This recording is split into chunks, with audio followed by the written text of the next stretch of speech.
Please friends like చేయండి, share చేయండి, subscribe చేయండి. ప్లీజ్ ఫ్రెండ్ నాకు సపోర్ట్ చేయండి.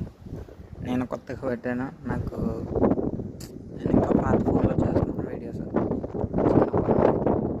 క్వాలిటీగా ఉన్న వీడియోలు నాకు సపోర్ట్ చేయండి. ఇంకా మంచి కంటెంట్ ఇస్తాను. ప్లీజ్ ఫ్రెండ్స్ సపోర్ట్ చేయండి. లైక్ చేసి సబ్స్క్రైబ్ చేయండి ఫ్రెండ్స్. కామెంట్ కూడా చేయండి, మీకు ఎలాంటి వీడియోలు కావాలి నేను ట్రై చేస్తాను. ఓకేనా ఫ్రెండ్స్? Please friends.